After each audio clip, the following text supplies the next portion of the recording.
സൂക്ഷിച്ചു നോക്കുമോനെ. ഈ ഫോട്ടോയിൽ കാണുന്ന സാർ തന്നെയല്ലേ ആന്റിയെ കാണാൻ അവിടെ വന്നത്? അതെ. വേറെ ആരും അവിടെ വന്നിട്ടില്ലല്ലോ? ഇല്ല. അയാൾ വന്ന് എന്തോ ആന്റിയോട് ചൂടായി സംസാരിച്ചു അല്ലേ മോനെ?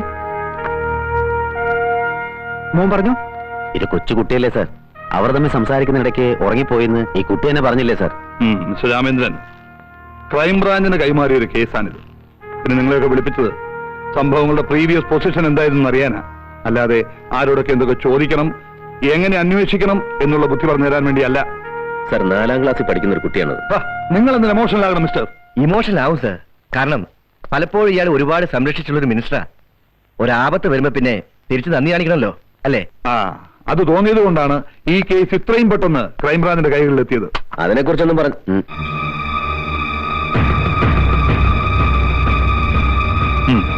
സാർ.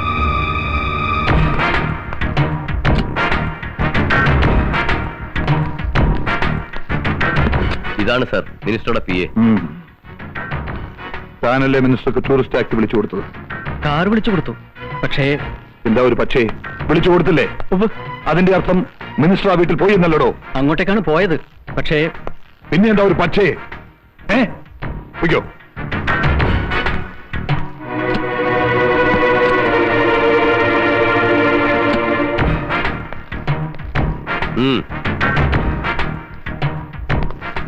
തന്റെ വണ്ടിയിലാണ് മന്ത്രി അശ്വതിയുടെ വീട്ടിലേക്ക് പോയത്. അതെ. താനാണ് തിരിച്ചു കൊണ്ടുവന്നതും. അതെ. പോയ പോലെയല്ല മന്ത്രി തിരിച്ചു വന്നത് അല്ലേ? അദ്ദേഹം ആകെ പരിഭ്രമിച്ചിരുന്നു. വല്ലാത്തൊരു ഭാവമായിരുന്നു മന്ത്രിയുടെ മുഖത്ത്. വയ്ക്കോ.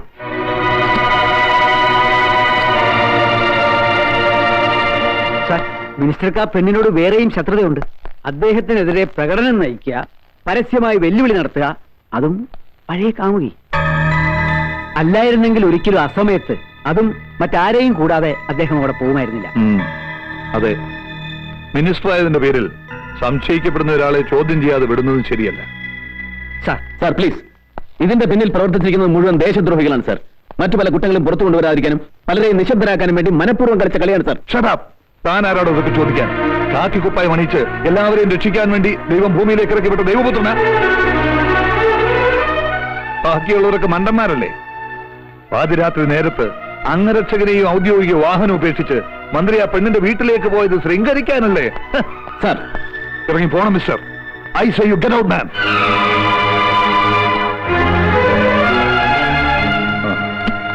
തൽക്കാലം അബ്ദുൾ റഹീമിനെ കസ്റ്റഡിയിലെടുക്കാനുള്ള നടപടികൾ പൂർത്തിയാക്കിയതിനു ശേഷം എന്നെ അറിയിക്കൂ. കസ്റ്റഡിയിലെടുക്കാൻ പോകുമ്പോ പ്രകോപനം ഉണ്ടായേക്കാം. Then you seek their help. Okay? Sir.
എഴുന്നേക്കടാ.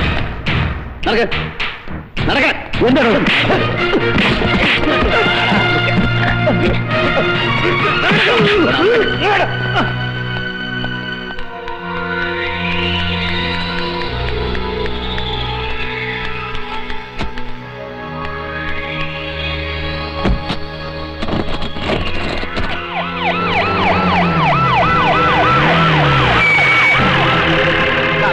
മറ്റേ വണ്ടി ഇങ്ങോട്ട്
കോസ്റ്റ് ഗാർഡ് ഇൻസ്പെക്ടർ രാജശേഖരൻ നായരുടെ നിഷ്ഠൂരമായ കൊലപാതകം, പൂമനം കടപ്പുറത്ത് നിങ്ങൾ നടത്തിയ ഹീനമായ മനുഷ്യക്കുരുതി, അധോലോക നായകൻ ജോൺ ബ്രിട്ടോയുമൊത്ത് നിങ്ങൾ നടത്തിയ വൻ ആയുധക്കള്ളക്കടത്ത്, ഇതെല്ലാം പുറത്തു വരുമെന്ന് ഉറപ്പായപ്പോൾ അശ്വതി എന്ന പാവം പെൺകുട്ടിയെ ശ്വാസം മുട്ടിച്ചു കൊന്നു. ആ കുറ്റം അബ്ദുൾ റഹീമിന്റെ തലയിൽ കെട്ടിവെച്ച് 24 മണിക്കൂറിനുള്ളിൽ അയാളെ തടവിലാക്കി എന്നെ നിശ്ചലനാക്കാൻ നിങ്ങൾ കാണിച്ച ബുദ്ധി ആരുടേതാണെന്ന് എനിക്കറിയാം. പക്ഷേ അതുകൊണ്ടൊന്നും എന്നെ തളയ്ക്കാനാവില്ല ജയദേവൻ. നാളെ കോടതിയുടെ കുമ്പസാരക്കൂട്ടിൽ ഞാൻ തന്നെ കയറ്റി നിർത്തും. കൂടെ അവനുമുണ്ടാകും, ജോൺ ബ്രിട്ടോ. മതിയറോ പ്രസംഗിച്ചത്? കയ്യൂക്ക് കാണിച്ച് എന്നെ നിന്റെ മുമ്പിൽ കൊണ്ടിരുത്തിയപ്പോ മുട്ടും കുത്തിന്ന് മാപ്പിലൊക്കെ വിചാരിച്ചോ നീ? 7ാം ക്ലാസ്സിൽ പഠിക്കുമ്പോ കൈ പൊടിയും പിടിച്ച് തെരുവിലിറങ്ങിയവനാ ഞാൻ. അതിനിടയ്ക്ക് നിന്നെ പോലെ പല മിടുക്കന്മാരെ കണ്ടും പൊരുതിയും തടസ്സം നിന്നവനെയൊക്കെ വെട്ടിമാറ്റിയുവാ ഞാൻ ഈ നിലയിലെത്തിയത്. താൻ പോണു. ഇവനൊരു കോപ്പും ചെയ്യില്ല. ഇവനേക്കായി നെഞ്ചൂക്കായിരുന്നു ഇവന്റെ തന്തയ്ക്ക്. എന്നിട്ട് എന്ത് പറ്റി? ഒരു പഴമ്പായി പൊതിഞ്ഞ് ഇവന്റെ മുമ്പിൽ വെച്ചു വിട്ട ചാരവസ്തയും സ്വന്തം തന്തയുടേതായിരുന്നു എന്ന് ഉറപ്പുണ്ടോ നിനക്ക്? ഒപ്പം കത്തിക്കരിഞ്ഞ ഏതോ പീറ പോലീസുകാരന്റെ അസ്ഥിയെടുത്ത് ശേഷക്രിയ നടത്തേണ്ടി വന്നവനല്ലേടാ നീ. ഈ പറ, അച്ഛന്റെ ചരിത്രം ആവർത്തിക്കണം നിനക്ക്? പാവല്ലേ നിന്റെ അമ്മ.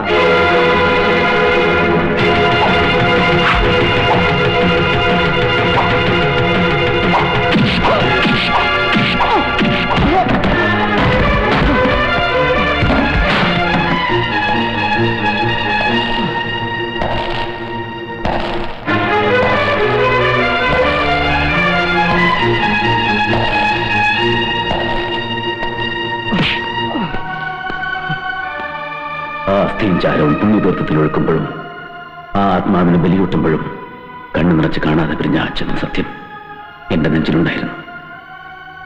1000 വട്ടം ജന്മമെടുത്താലും അച്ഛനെന്ന വാക്കിന്റെ അർത്ഥവും പൊരുളും നിനക്ക് മനസ്സിലാവില്ല.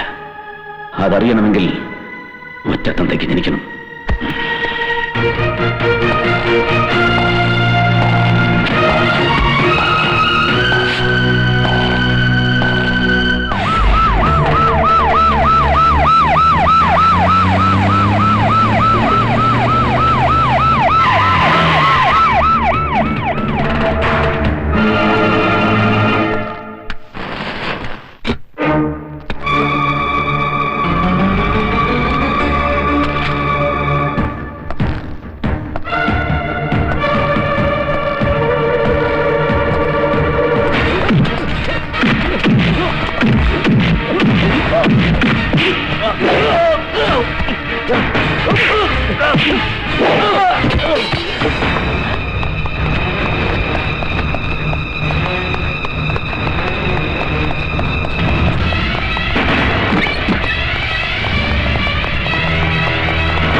അച്ഛനെയും മകനെയും സഹോദരങ്ങളെയും നഷ്ടപ്പെടുത്തിയത് ഇവനാണ്. മതത്തിന്റെയും ജാതിയുടെയും പേരിൽ ഇവിടെ നടന്ന കൂട്ടക്കൊലകളുടെ മുഴുവൻ പിന്നിൽ പ്രവർത്തിച്ചത് ഇവനാണ്.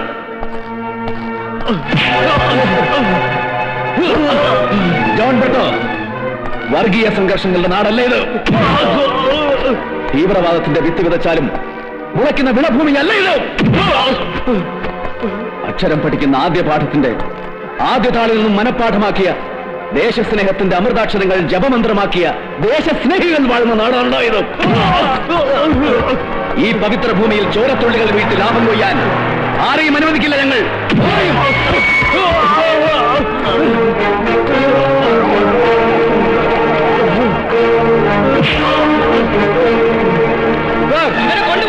ഞങ്ങൾ സമ്മതിക്കില്ല.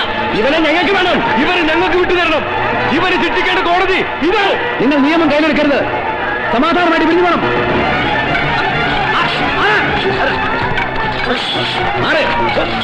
പിരിഞ്ഞു പോവാൻ